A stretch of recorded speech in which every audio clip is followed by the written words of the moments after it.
Saudações aos telespectadores da TV AD Mossoró. Estamos em mais um programa Dinâmica do Direito. O assunto hoje é educação. Haja visto os recentes cortes, seja nas bolsas de pesquisa, seja no contingenciamento do orçamento da educação. Então, para tanto, nós estamos aqui, trouxemos ao estúdio a professora Patrícia Barra, que além de estar no Departamento de Medicina da UERN como professora, ela também é presidente da ADUERN, Associação dos Professores da UERN.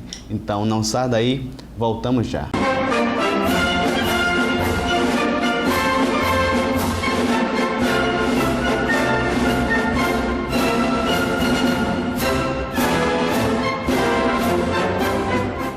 Estamos de volta com o programa Dinâmica do Direito. A pauta de hoje é sobre educação, haja vista tanto os recentes cortes das bolsas de mestrado, doutorado, bem como desde o início do ano, o chamado contingenciamento do orçamento que tem atingido as faculdades federais, mas de maneira indireta, todos os pesquisadores do Brasil têm se sentido também prejudicados.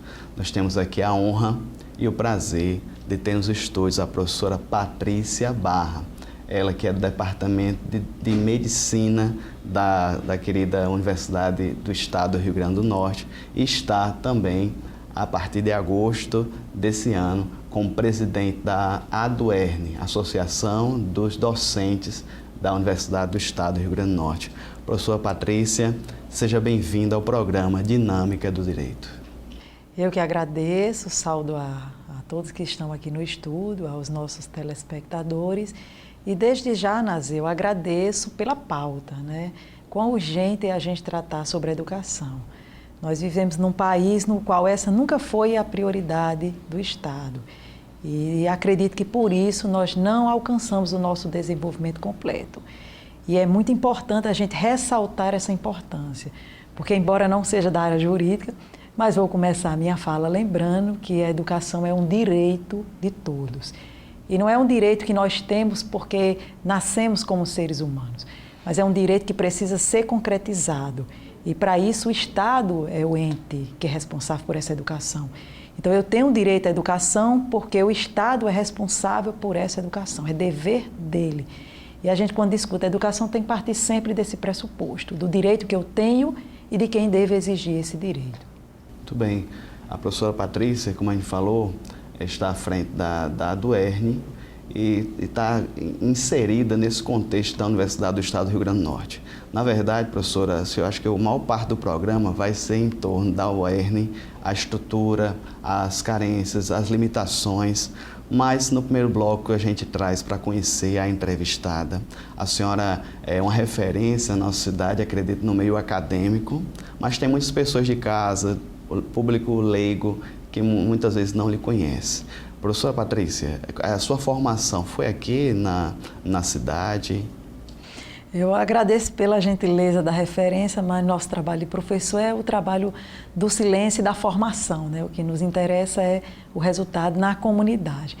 Mas eu sou filha de Mossoró, primeiramente eu fui aluna da UERN, do curso de Direito, mas, entretanto, acabei não me identificando. Fui para a UFESA e concluí, então, meus estudos em veterinária. Então, sou formada em medicina veterinária, mas, desde sempre, o meu chamado foi para a educação. Talvez por influência da minha mãe é da área, e ela já dizia que, quando criança, trazia presentes relacionados à área de saúde, mas eu só sabia brincar de aula. Lembro de botar as bonecas e brincava sempre. Meu principal brinquedo era o quadro. Eu via na dedicação da minha mãe e ali eu me espelhei. Então, quando eu cheguei na UFESA, Universidade Federal, que eu tive a oportunidade, porque venho de uma família simples, meus pais fizeram muitos sacrifícios, porque na época a gente não tinha sistema de cotas, então a universidade era restrita para aqueles que conseguissem disputar aquele número restrito de vagas. E quando a gente vinha da escola privada, a chance era maior. Mas tinha que entrar na universidade pública, né? E lá foi quando eu iniciei. E desde nos primeiros professores que eu conheci, eu almejei a academia, quis ser professora universitária. Então, já terminei, eu me formei, minha formatura foi dia 6 de janeiro, menos de 10 dias depois eu já estava prestando seleção para professora substituta na UFESA. Então, foquei de todos, sou formada desde 2000, apenas um ano eu trabalhei na prefeitura, todo o resto dentro da academia, né? E daí fiz posteriormente a graduação, fiz mestrado e doutorado em bioquímica na UFRN. Né? Daí daqui um pouco a gente vai conversar sobre a importância dessas bolsas. Eu só consegui fazer universidade porque era pública. Eu só consegui cursar mestrado porque eu consegui uma bolsa. E graças ao meu curso de mestrado eu consegui então ingressar na Universidade do Estado do Rio Grande do Norte, fui concursada e tive a oportunidade posteriormente de fazer o doutorado, né? Professora Patrícia, no caso a própria UERN, desde muito tempo já passa por uma situação, no caso, não vou dizer assim de sucateamento, que é uma palavra muito forte, mas praticamente assim sendo relevada para um padrão que ela não merece, não poderia estar num patamar de investimento bem melhor. Mas a partir de quando foi que a senhora foi impulsionada para a UERN, para a luta de classe dos professores? A partir de quando? Eu acho que eu devo a minha formação pessoal, meus pais, mas eu acho também que eu devo muito à minha formação religiosa, né? A gente que é cristão, a gente parte desse pressuposto de que nós somos chamados a transformar a sociedade, onde a gente estiver.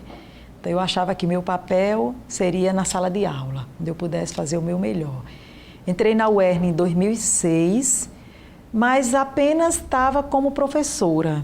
Em 2014, olha, não foi de imediato, 2014 é que veio aquele chamado para participar do movimento coletivo.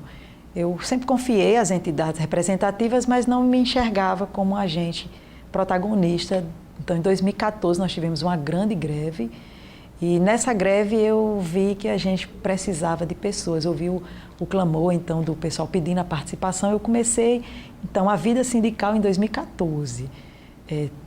Tive uma grata surpresa ao ver que o sindicato era um espaço aberto e um espaço muito interessante para construção e discussão. Então, é um espaço onde se fala, se escuta, e eu me identifiquei com aquele espaço. Então, logo em seguida, eu participei da primeira vez. As nossas gestões têm duração de 2 anos. Então, eu fui convidada já para ingressar. Então, entrei no sindicato, passei a viver o sindicato e já ingressei numa diretoria. Mas, naquele momento, achava que eu não tinha muito o que contribuir. Fiquei na figura de secretária adjunta, mas eu me identifiquei. Então, fui vendo que quão importante a gente pode, porque nós temos como sujeitos que trabalham as nossas demandas individuais. Então, eu quero o trabalho para que ele me dê dignidade, de dar para a minha família uma condição de vida que seja compatível, então, com isso. Mas quando a gente vai para a luta sindical, não é mais os seus interesses, é sempre o interesse da categoria.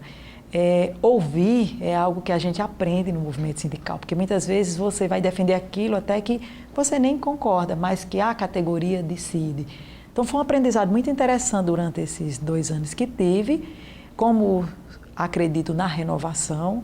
Então, participei 2 anos, me afastei, porque acredito que a renovação das figuras é importante, e esse ano veio o convite. E foi um convite muito difícil, porque se naquela primeira experiência tinha sido difícil, nós estávamos em greve, o cenário atual é um cenário muito difícil, tanto é que nós nem tivemos disputa para o sindicato, coisa que às vezes acontece. Nos consolidamos como chapa única e foi bem interessante que durante a campanha, nossos colegas, a gente ficava sempre brincando com isso, batia no ombro e dizia coragem, porque é um desafio o movimento sindical e nesse momento é um desafio assim, muito maior. Muito bem. Assim, acredito que vocês devem ter projetos, planos, dentro das limitações do orçamento que vocês têm. Mas qual foi assim, a bandeira assim, maior, professora Patrícia, que você, quando você ia para um campus fora da cidade ou aqui na cidade, que vocês assim, utilizavam para convencer os seus colegas? Veja só. Antes de chegar nessa bandeira maior, eu vou adiantar um pouco e aquilo que fez aceitar o desafio, porque isso vai levar a outra coisa. Como o contexto era muito difícil, estar à frente de uma entidade sindical é muito difícil, porque provavelmente você vai trazer uma demanda que nem sempre vai conseguir responder por causa do contexto e vai lidar com muitas angústias. Então, isso causou um certo temor no primeiro momento. Mas uma coisa interessante da atividade sindical é porque ele lhe coloca no trabalho coletivo. Então, a diretoria, por exemplo, da Duerna é composta por 10 membros. E nós não somos 10 amigos que nos reunimos para aquela atividade, não. São pessoas que vêm de realidades diferentes e muitas pessoas a gente foi conhecendo ali nas reuniões. Então, começou a sair chamadas das reuniões para a sucessão da Duerna, as pessoas foram chegando, algumas pessoas colocando seu nome. No final, você foi vendo a construção de um grupo que você olhou e disse assim, eu acredito nesse grupo. Então, tudo passou então por essa coisa da coletividade. Aceitar o convite esteve a ver com um grupo que se formou. E acho então que o principal desafio, pelo menos o primeiro, é o fortalecimento da entidade. Porque vivemos num contexto hoje em que o movimento sindical ele é visto até com discriminação. Né? Infelizmente se observa algumas pessoas que chegam até a dizer quem vai para sindicato é porque não quer trabalhar, o que é que os sindicatos fazem? Há uma campanha inteira, ao mesmo tempo você vê a retirada de direitos, e essa retirada de direito, ela se consolida com a das entidades, elas são ao mesmo tempo enfraquecidas. Então se vê esse movimento hoje de enfraquecimento das entidades. Então, eu acho que a principal bandeira é a gente, como educadores, em primeiro lugar, né, e como professores organizados, entender que a sociedade ela deve funcionar a partir, então, da organização. E essas entidades representativas, elas têm condições de reunir, de organizar e de tornar o processo democrático, então, e mais real. Então, começa, então, com esse acreditar na instituição e entender que ela tem o seu papel e que a gente precisa mantê-lo como uma entidade forte, né? Eu acredito que nesse momento de crise, professora Patrícia, a questão psicológica pesa muito. A senhora chegou em algum campus e os professores estavam cabisbaixos, abatidos, desacreditados? Olha, a campanha foi bem interessante, porque a gente, quando escreveu a chapa, a gente não sabia se a gente teria outra chapa ou não. Então, era sempre aquela construção da campanha pensando assim, vamos apresentar um modelo que vai se opor a um outro modelo e vamos partir então para a conquista do eleitor. Quando a gente se consolida com a chapa única, muda tudo. Então você já não está mais na disputa diretamente do voto, mas você já está num processo de reunião e de construção de uma gestão. Então foi mais tranquilo do que quando a gente tinha disputa, mas muito difícil, porque a universidade é muito grande. Nós temos uma universidade que tem um campo central em Mossoró, mas em 5 outras cidades, então fazer a campanha andando, a gente estando trabalhando em sala de aula não foi fácil. E um dos grandes desafios foi esse primeiro momento de ouvir a categoria. Então, a gente escutava professores insatisfeitos, né, professores que dadas as atuais situações, apresentando uma certa descrença, mas o que mais nos chamou a atenção foi realmente esse desânimo que a gente observou, né? Quando a situação não está boa, é normal que se tenha esse sentimento, né, de às vezes de falta de esperança. E isso é ampliado quando você tem um contexto difícil local, mas você tem um contexto difícil nacionalmente. Então, você está dentro de uma universidade, no qual você sabe que o seu trabalho se realiza por causa muito do seu esforço. Então, se você tem uma universidade que ela tem condições muitas vezes precárias de funcionamento, é a mão de obra, é o humano daquela universidade que a sustenta. Então, não tenho dúvida de dizer que a UERN consegue se manter na sociedade e faz o que faz, não é pela estrutura, não é por orçamento, é pelo material humano que ela tem. E esse material humano, dada a situação, ele às vezes se torna, ele está abatido. Então, isso foi uma coisa difícil da gente ver, mas foi uma coisa que a gente experimenta. Então, teve um certo momento que quando me veio o convite para a diretoria, eu me olhei no espelho e disse, eu tenho este ânimo para a categoria, se também estou nesse processo, sofrendo todo esse reflexo da descrença da educação, da descrença do nosso papel. Então, tive também que olhar esse momento de olhar no espelho e dizer, não, eu preciso primeiramente trazer dentro de mim tudo aquilo que eu acredito e daí então partir para o processo da gente resgatar toda essa esperança, essa força, essa luta que é própria do educador. O educador tem que ter esse amor, essa energia em tudo, porque seu trabalho é uma constante luta, né? Muito bem, estamos conversando aqui com a professora Patrícia Barra. Vamos iniciar nos demais blocos, na verdade, a comentar a educação nível superior no nosso Brasil, com ênfase nos recentes cortes, seja nas bolsas, seja o que chamou de contingenciamento no orçamento. Então não saia daí, voltamos já.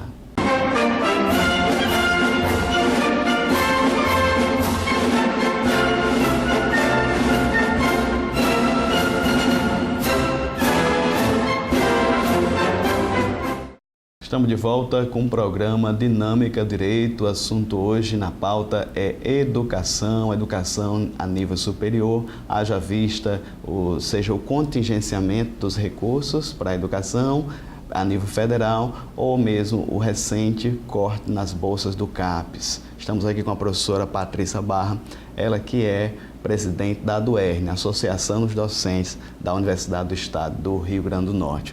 Professora Patrícia, a partir de então, vamos tratar um pouquinho sobre a situação do ensino superior. É bem verdade que esse contingenciamento não afetou diretamente as universidades estaduais, que já passavam por uma crise desde 2006, desde 2004. O que a senhora tem a dizer, assim, os seus colegas das outras associações docentes a nível federal, como é que está o clima, como é que receberam essa notícia desde o início do ano, dos recentes cortes? Em primeiro lugar, assim, por mais que eu não seja uma professora da Universidade Federal, que hoje está no foco, mas nós somos operadores da educação. Então, a educação é um processo do Estado que ele realiza pelos seus diferentes entes. Mas, embora eu esteja ligada ao Estado, existe uma universidade ligada ao governo federal, mas nos atinge como um todo, porque nós defendemos a educação como um direito e uma necessidade do povo brasileiro. Então, estamos todos igualmente atingidos. Psicologicamente, a gente sentiu, e é importantíssimo a gente trazer esse debate para a sociedade. Mas o que é que nós temos, então? Nós temos as universidades federais, nós temos cerca de 63 universidades federais, que elas são um diferencial na educação superior. Então, muitas vezes se pergunta qual a importância da educação superior. A educação superior, ela completa um processo educacional e ela qualifica para o mercado de trabalho. Então, quando eu não completo a minha formação total, é muito provável que chegue no mercado de trabalho com condições de desigualdades que não terei como atingir a plenitude, né?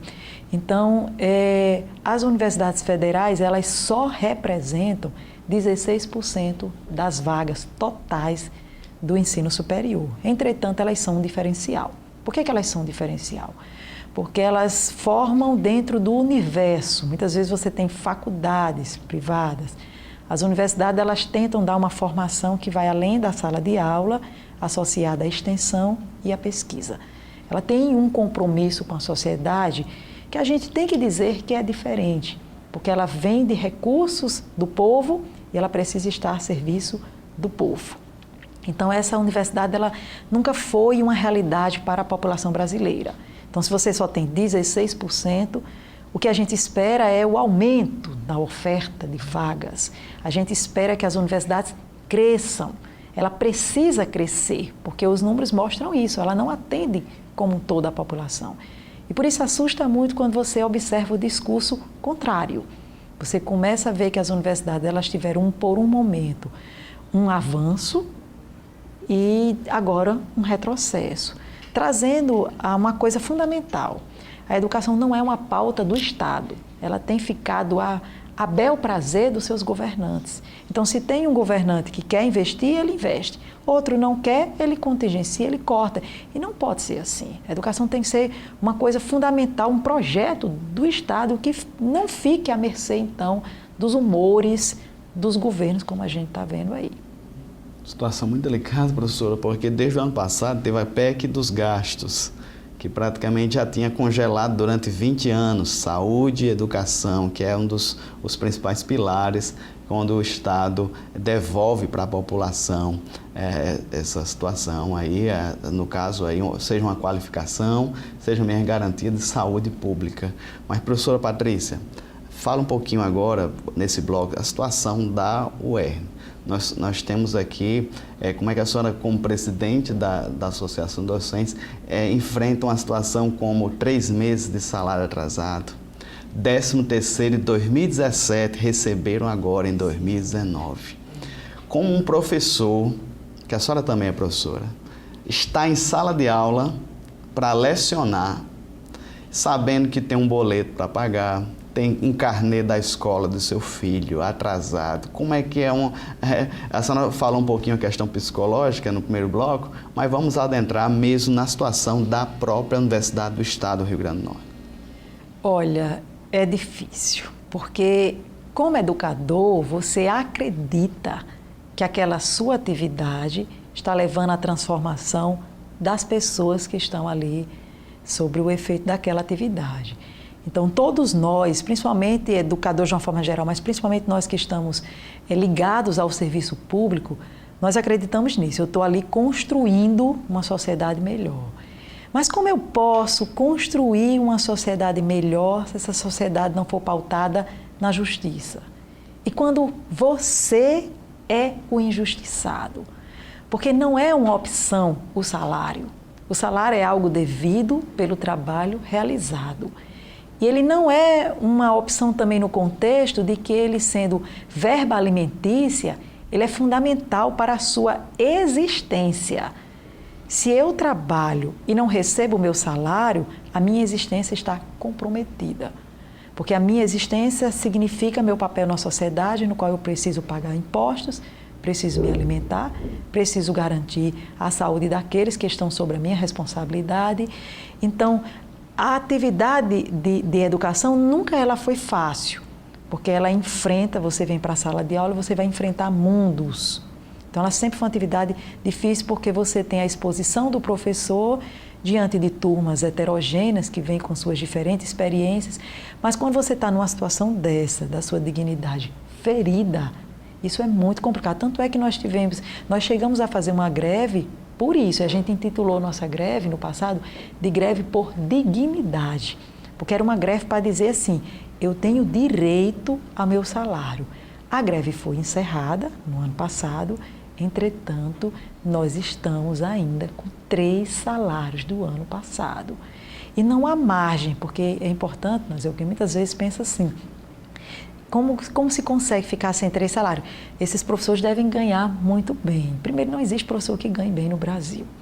E se não existe, é uma responsabilidade da sociedade correr atrás disso. Mas isso significa uma situação de grande aperto, uma situação no qual ficamos endividados, tivemos que nos socorrer de empréstimos. Houve um momento que os bancos fecharam até os empréstimos para nós. Então, soubemos de professores que estavam, por exemplo, na mão de agiotas, na mão pedindo ajuda familiar, mudando a escola dos seus filhos para escolas mais em contas, trocando carro mais em conta. Então, sem dúvida, isso causa um efeito assim, gigantesco, um processo, eu diria, de adoecimento. Porque nós, ao mesmo tempo que lidamos com essa situação, nós temos uma carga de trabalho muito alta. O que é que o professor universitário faz? O professor universitário está na sala de aula, mas ele tem uma responsabilidade de produzir, é uma visão muitas vezes produtivista. Ele tem que ter resultados, ele tem que fazer projetos de extensão, ele tem que fazer projeto de pesquisa, ele tem que publicar, ele tem que mostrar resultados. Então, isso requer uma mente que precise de um mínimo de tranquilidade para o florescer. Mas como conseguir numa situação dessa, né? Então, é esse clamor que a gente precisa. E a gente não mostra, a gente mostra um pouco envergonhado, sabe, Nazil? Não é algo que... É uma vergonha, entende? Noto que alguns professores, assim, ficam de cabisbaixo, porque dizer que estou com 3 salários atrasados e dizer que tenho direito a isso é algo que muitas vezes nos envergonha, né? Porque fere a nossa dignidade, né? Muito bem. Professora, eu acredito, a luta de vocês com muita dignidade, tanto é que estamos aqui trazendo, eu acredito que só, no caso eu que sou egresso da Universidade do Estado também, percebo isso, que eu devo muito ao UERN também, mas a sociedade eu acredito que precisa encampar, vocês não podem estar sozinhos. O alunado, os alunos discentes estão do lado de vocês? As últimas greves acompanhou o movimento dos professores ou vocês eram uma voz sozinha, vazia?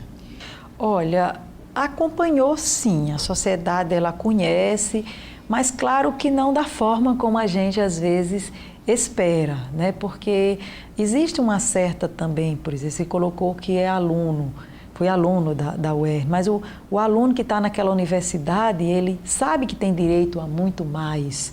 Então, muitas vezes ele está numa universidade no qual ele poderia ter mais oportunidades. Por exemplo, nós não temos um restaurante universitário, nós temos que o aluno, para chegar na UERN, ele enfrenta dificuldades de transportes. Ele tem uma sala de aula que não oferece um conforto. Então, muitas vezes, essa falta de apoio que a gente pode comentar, vem muito também desse sentimento de insatisfação, de saber que tem direito a mais e que aquela universidade, assim, oferece o que pode, mas que, por exemplo, muitas vezes, por causa das nossas lutas, nós acabamos atrasando o calendário. Então, vem um choque entre o professor que luta pelo seu direito e o aluno que precisa entrar no mercado de trabalho, né? Uma das greves durou 4 meses, outros 5, é muito tempo. E todo esse tempo da gente de luta, sem conseguir resolver o nosso problema e ao mesmo tempo, então, tem essa complicação também, né? De que muitas vezes a nossa luta pode se refletir num determinado momento num aparente prejuízo. Mas a gente precisa ter uma visão mais coletiva, entender que essa luta para a manutenção de uma universidade, que amanhã vai ser a universidade dos nossos filhos, dos nossos netos, vai ser o local de trabalho dos nossos alunos, mas é sobretudo um local para a construção de uma sociedade melhor. Então temos que vencer essas barreiras. E daí porque, como educadores, as nossas greves, a gente sempre tenta fazer esse caráter educacional, de mostrar que é mais do que uma demanda de determinados indivíduos, é uma luta por direitos, né? Se eu acreditar que eu não tenho direito a meu pagamento em dia, como professor, quando eu estiver no mercado de trabalho, eu também não terei aquele direito. Então, há essa necessidade de que a gente, durante as nossas lutas, a gente precisa sempre dialogar com toda a comunidade acadêmica e dialogar com a sociedade, porque ela entende, mas muitas vezes o fato de existir outras universidades, o fato faz com que ela pense assim, qual a vantagem da universidade crescer? Não, ela precisa, porque como a gente comentou, ainda tem muitas pessoas ainda sem acesso à universidade, né? Muito bem, estamos conversando com a professora Patrícia Barra, ela que é presidente da Associação dos Docentes da Universidade do Estado do Rio Grande do Norte. Próximo bloco, professora, vamos falar especificamente dos cortes dos pesquisadores, seja mestrado e doutorado pelo CAPES. Então não saia daí, voltamos já.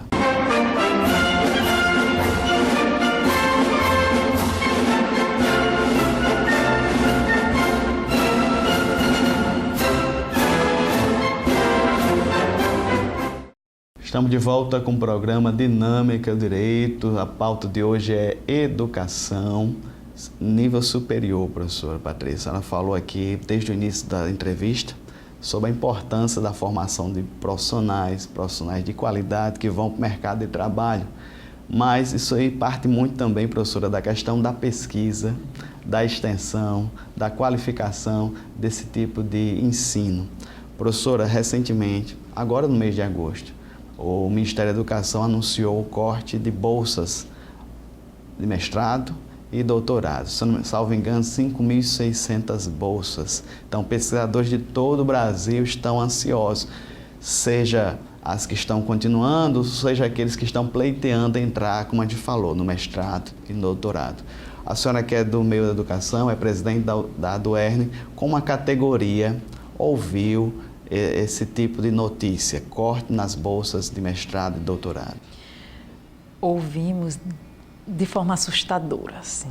E você falou em 5.000, mas 5.000 foi o terceiro número. Acumulado, esses cortes já chegam a 11.000 bolsas. E o que são essas bolsas, né? Então, depois da qualificação a nível de educação superior, da graduação, hoje o mercado existe uma qualificação além, que são as pós-graduações.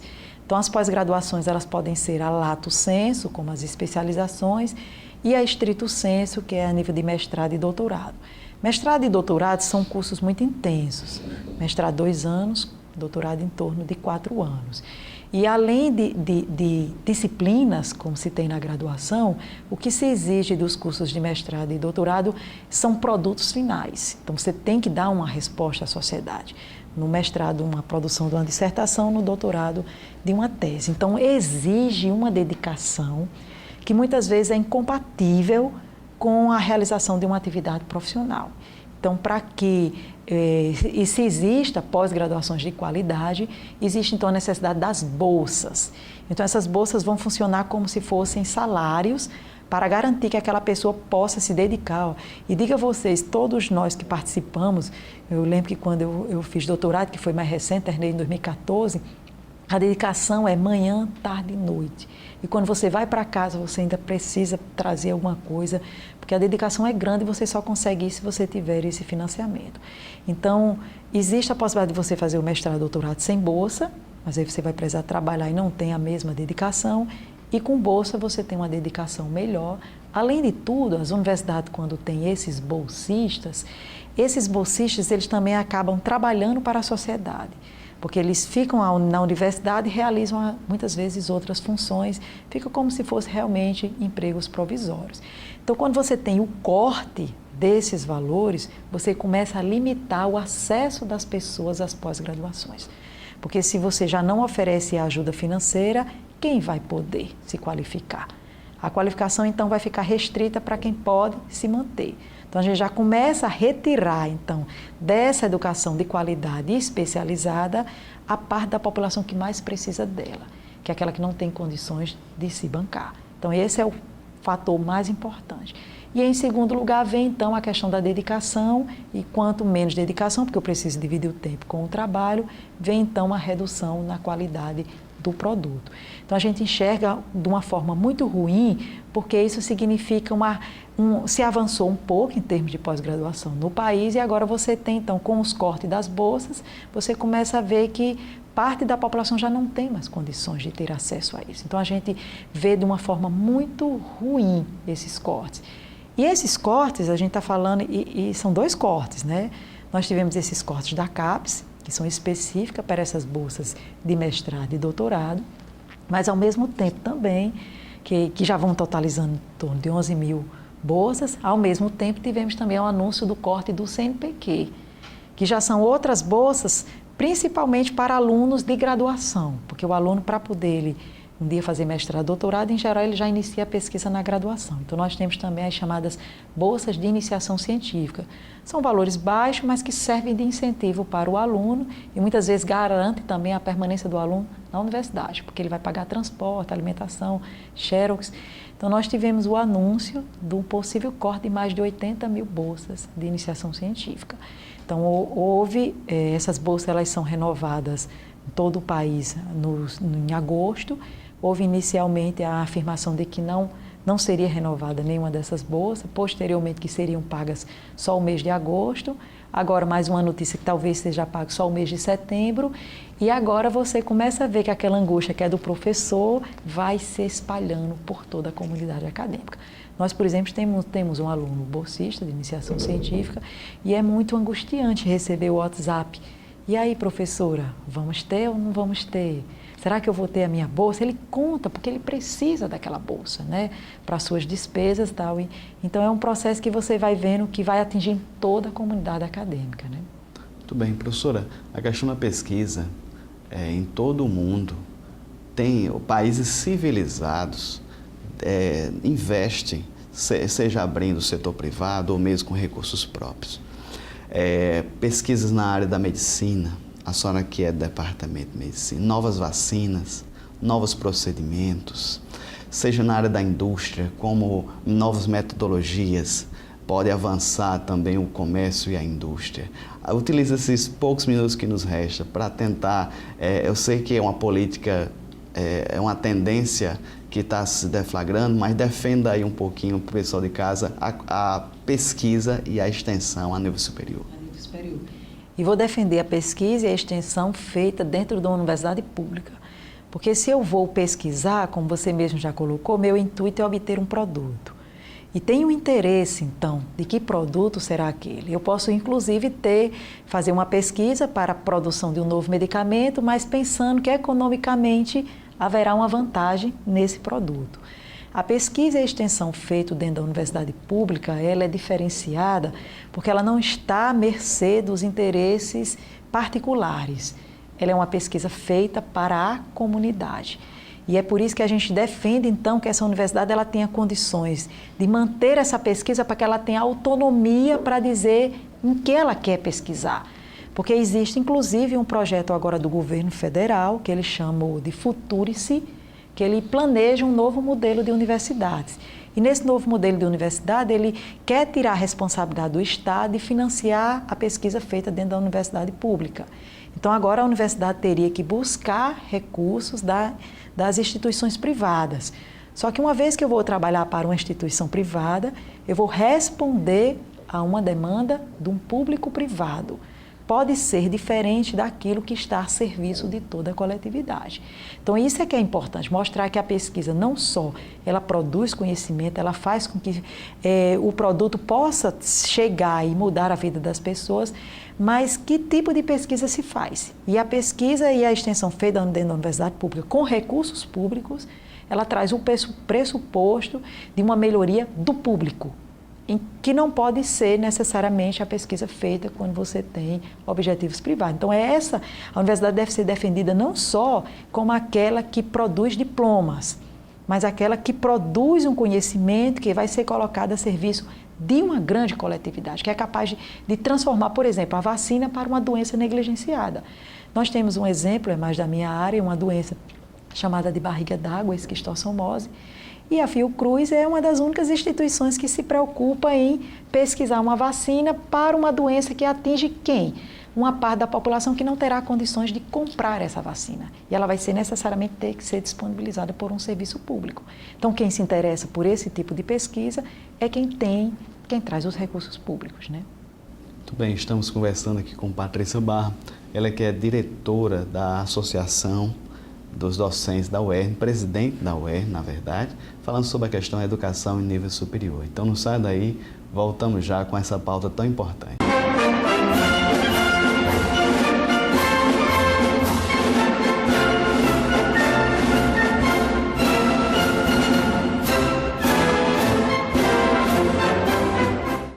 Estamos de volta com o programa Dinâmica Direito, na verdade o quarto e último bloco da nossa conversa aqui com a professora Patrícia Barra a respeito de educação a nível superior.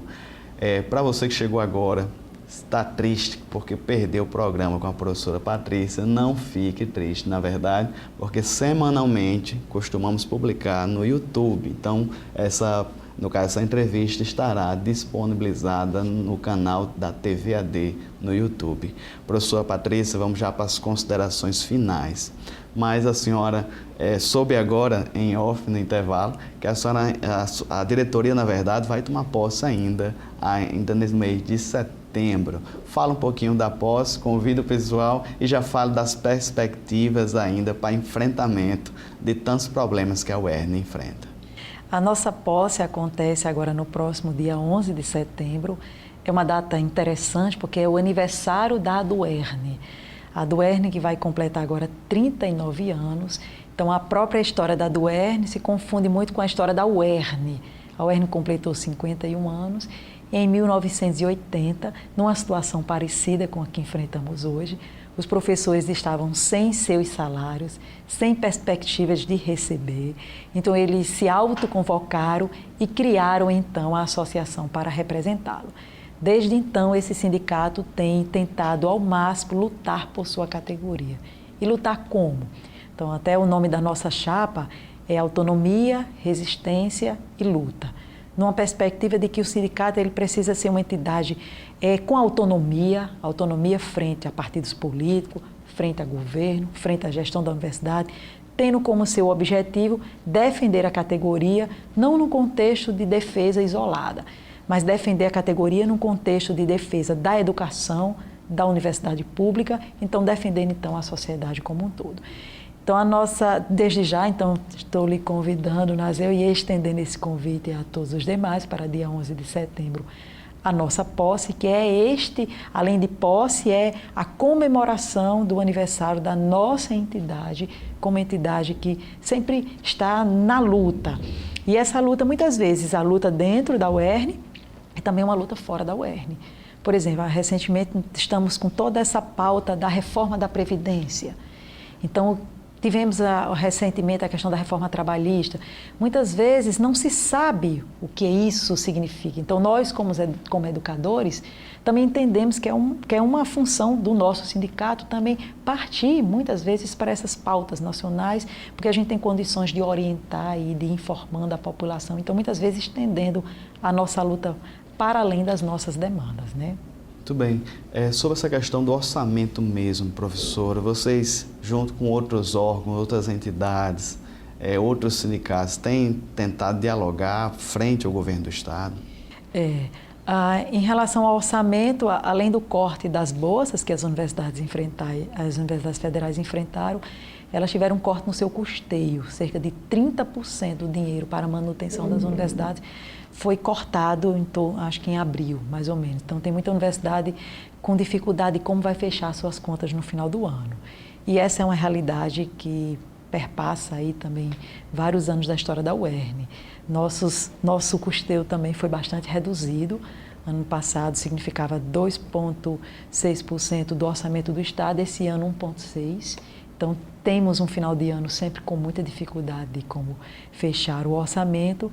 Mas, então, assim, além do custeio, a questão aí individual dos nossos salários. Então, entendemos que a luta precisa sempre ser conjunta. Então, além da reunião dos professores na sua entidade, hoje nós partimos também para uma luta conjunta com outros sindicatos. Então, a DUERN compõe o Fórum dos Servidores do Estado, que é representado aí por em torno de 8 a 9 sindicatos, os seus servidores se encontram na mesma situação que nós, com salários atrasados, sem calendário de pagamento, e temos utilizado muito esse fórum para fazer o diálogo junto ao governo do Estado. Tivemos uma audiência em torno de 15 dias, daqui a 15 dias mais uma audiência, então nessa busca constante por solução, pressionando, mostrando ao governo do Estado a nossa situação, né? Então essa entidade hoje, do qual a DUERN faz parte, a gente entende também que é um componente muito importante da luta, né?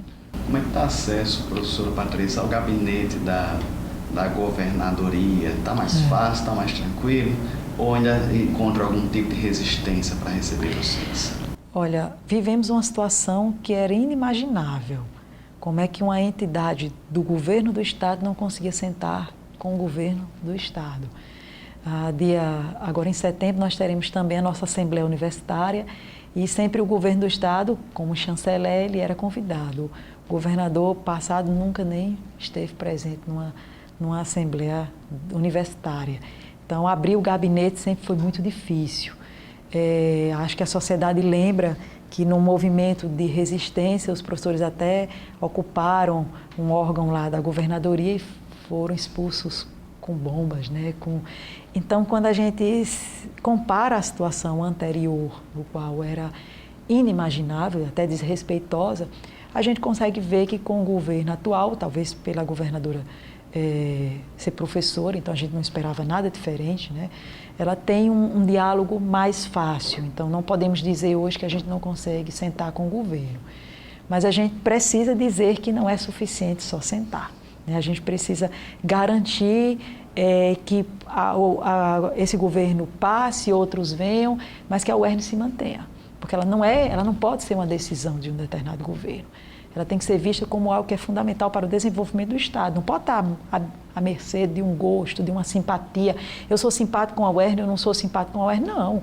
Eu tenho que entender qual é o papel do Estado e o papel que essa universidade faz.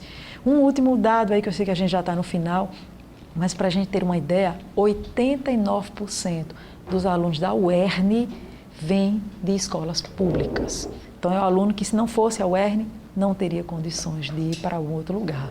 78% dos nossos alunos vêm de residências que têm até 2 salários mínimos.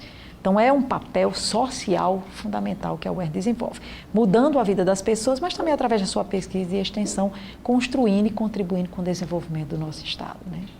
Professora Patrícia, o assunto muito interessante. Falar sobre ensino superior nunca é o bastante. A senhora, de maneira muito brilhante, com muita propriedade, veio aqui. E então, em nome dos pastores, em nome do pessoal de casa, toda a nossa equipe, o meu muito obrigado. Fica aberta as considerações finais, falando aqui, nunca é demais falar da importância desse patrimônio que é a nossa UERN. Eu também venho, professor, de família muito humilde. Na minha época, não tinha inclusive as cotas desses 50% mínimo para a escola pública. Eu me lembro que dos 38, 40 alunos da minha sala, só teve 2 alunos de escola pública, do Abel Coelho aqui em Mossoró. Eu fui um dos tais. Mas aproveita esse espaço, professora, para tentar dar esse plus, convocar, falar diretamente com o coração de quem está nos assistindo. Pois é, histórias como essa de uma turma, na minha também foi assim, na minha turma de veterinário só tinha um aluno que vinha de escola pública. Então a gente muitas vezes viu essas histórias de heroísmo e quis achar que a educação era algo para os heróis. Educação, como a gente começou o programa dizendo, é um direito de todos, é um dever do Estado. Nenhum Estado vai conseguir se desenvolver, nenhuma nação, sem o desenvolvimento do seu povo.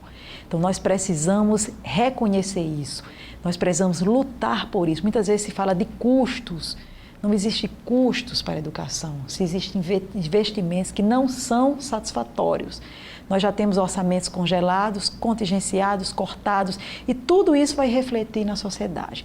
Então, nós conclamamos sempre a população para a defesa da educação, mas a educação que vai transformar, a educação pública, gratuita, de qualidade, inclusiva, que seja capaz, então, de mudar individualmente e coletivamente. Então, essa é a nossa luta, essa é a nossa aposta, esse é o gás que nos mantém. É o gás que nos coloca na sala de aula com salário atrasado, é o gás que nos faz enfrentar o movimento sindical num momento tão difícil, mas é o gás que nos dá ânimo, porque a gente entende que é o papel nosso como cidadãos e como cristãos na sociedade. Muito bem, fico feliz, professora, pela senhora estar à frente de uma instituição tão importante. A gente percebe que está em boas mãos. Acredito que as pautas é muito desgastante, mas acredito que a senhora vai ter sucesso. Haja vista a senhora ser uma vencedora, ser uma guerreira, ser mãe, estar exercendo realmente o seu papel. Professora, meu muito obrigado. Espero que a próxima vez que a senhora vem aqui tenha boas notícias. Não vamos falar somente de cortes e de gastos, mas essa aqui foi a pauta da semana. Nós trazemos juristas, nós trazemos pessoas do meio jurídico, mas como a senhora falou desde o início do primeiro bloco, a educação é um direito de todos e dever do Estado. Então, estamos ainda na pauta, na temática, e que nós possamos batalhar pelo ensino, como a senhora falou, o ensino de qualidade e acessível, sobretudo à população mais carente. Então, foi a pauta de hoje, com referência aqui ao contingenciamento e ao corte das bolsas a nível de pesquisa e extensão, com a professora Patrícia Barra, ela que é presidente da Associação dos Docentes da Universidade do Estado do Rio Grande do Norte, mas também representando aqui todo o ensino superior aqui no nosso estado. Então, permaneça com os cultos, com no caso, as coberturas dos eventos, e até o próximo momento com Dinâmico Direito, com temas importantes como esse, que atinge a toda a sociedade. Que Deus abençoe a todos.